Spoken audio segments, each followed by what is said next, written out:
ఆ వాక్యానుసారముగా ఆమె వెళుతూ ఉన్నది. ఈయన మెస్సియా కాడా అని ఆమె అంగీకరించింది. ప్రభువు కూడా ఆమెను చూసి సంతోషించినాడు. ప్రియమైన దేవుని బిడ్డలారా, మరి మనము కూడా మన జీవితంలో విడిచి వెంబడించాలి. విడిచి వెంబడించడమే భక్తి. ఆమె మంచినీళ్ళ కోసం వచ్చింది. ఆమె కుండ నిండా మంచినీళ్ళు తీసుకెళ్లాలని వచ్చింది. కానీ ఇప్పుడు ఆ కుండ అక్కడే విడిచిపెట్టి ఏం చేసిందంట? తన కుండను విడిచిపెట్టి ఊరిలోనికి వెళ్ళి, ఏమండి, ఏ మంచినీళ్ళ కోసమైతే ఆమె వచ్చిందో, ఏ దాహంతో వచ్చిందో, శరీర సంబంధమైనటువంటి దాహాన్ని, శరీర సంబంధమైన అవసరాన్ని, శరీర సంబంధమైన మేలును, శరీర సంబంధమైన దీవెనను, ఇదంతా నాకు వద్దు. ఏం కావాలనుకున్నది? ఆత్మ సంబంధమైన మనసు. ప్రియమైన దేవుని బిడ్డలారా, లోకంలో ఉన్నప్పుడు శరీరానుసారమైన మనసుతో మనం జీవించినాము.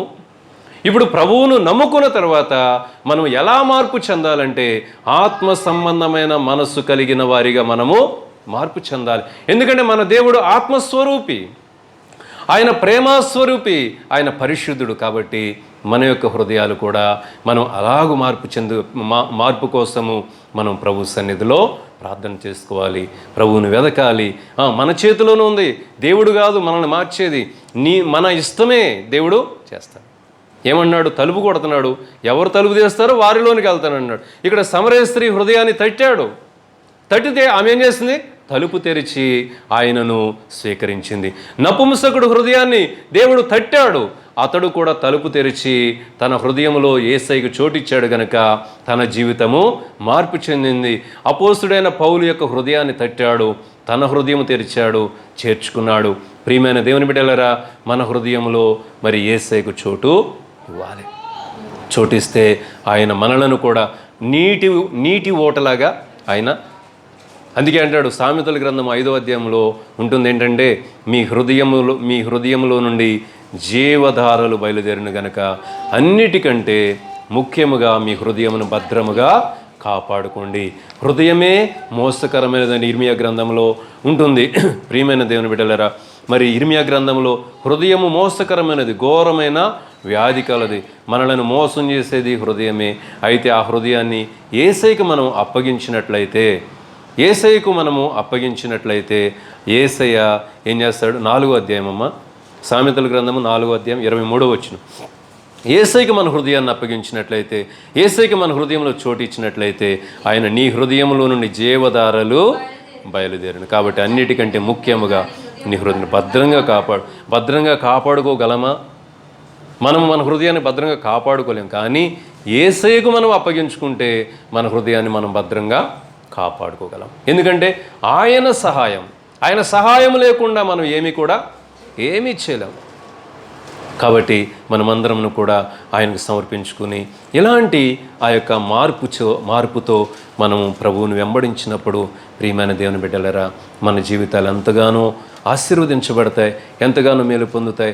రెండోది ప్రాముఖ్యమైనది ఏంటంటే, మనము నిత్య జీవాన్ని పొందుకుంటాం. నిత్య జీవము లేకుండా మనం ఈ లోకంలో ఏముంటే ఏం ప్రయోజనం అండి? ఏమీ ప్రయోజనం లేదు.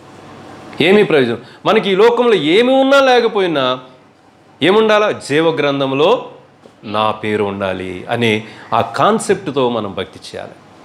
జీవగ్రంథంలో నా పేరు ఉండాలా, జీవగ్రంథంలో నా పేరు రాయబడాలా, దానికోసము నేను ఏదైనా చేస్తాననేటువంటి మనసు మనలో ఉంటే, ఇందాక పాడుకున్నాం, దేవుడు ఏమైనా చేయగలడు. మరి దేవుని కోసం నీవేం చేయాలా?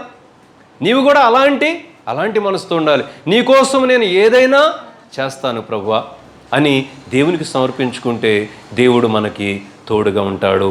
ఆయన ఈ లోకంలో మనల్ని దీవిస్తాడు, అలాగే పరలోక రాజ్యంలో నిత్య జీవంలో మనలను ఆయన చేర్చుతాడు. కాబట్టి మరి ప్రభు సన్నిధిలో మనమందరం కూడా ప్రార్థన చేద్దాం. మనం విడిచిపెట్టాలి మన సహజ స్వభావాలను విడిచిపెట్టాలి. హెబ్రీ పత్రిక 6వ అధ్యాయంలో ఉంటుంది ఏంటంటే, నిర్జీవ క్రియలను విడిచి అని ఉంటుంది. ప్రారంభంలోనే మనం చేయాల్సింది ఏంటంటే, భక్తి చేయాలి, యేసయ్యను నమ్ముకోవాలనుకున్న వాళ్ళు ఏం చేయాలంట? నమ్ముకున్న వెంటనే నిర్జీవ క్రియలను విడిచి 9 6 కదా, 6:1. కాబట్టి నిర్జీవ క్రియలను విడిచి, రెండోది ఏంటి?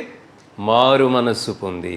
నిర్జీవ క్రియలను విడిచి మారు మనసు పొంది మనం అలాగు భక్తిని మిగిలినవన్నీ చేయాలి. అర్థమైందా? అసలు నిర్జీవ క్రియలను విడవకుండానే మారు మనసు పొందకుండానే బుడుంగును మునుగుతున్నారు.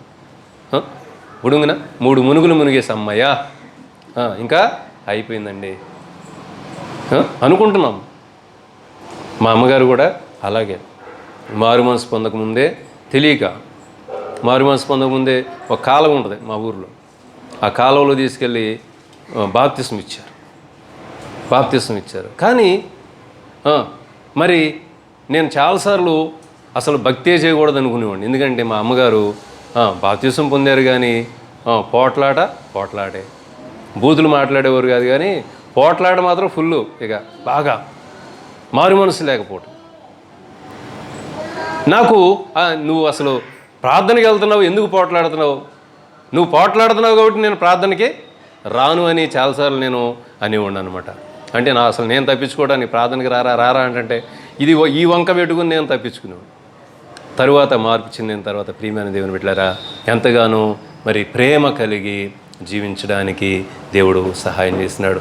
మరి అమ్మగారు కూడా చాలామందితో వాక్యం చెప్పి ప్రభు సన్నిధికి నడిపించినారు. కొంతమంది ముస్లిం ఒక ఆవిడ బట్టలు అమ్ముతూ ఉండేది, ఆవిడకి కూర్చోబెట్టి వాక్యం చెప్పేవాళ్ళు.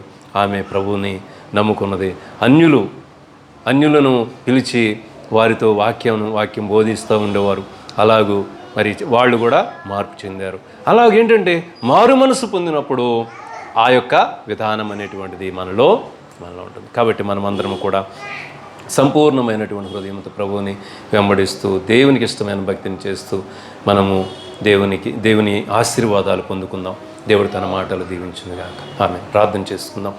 మహాపరిశుద్ధుడా, మహోన్నతుడా, జీవముగల దేవా, యేసయ్యా నీకే వందనాలు.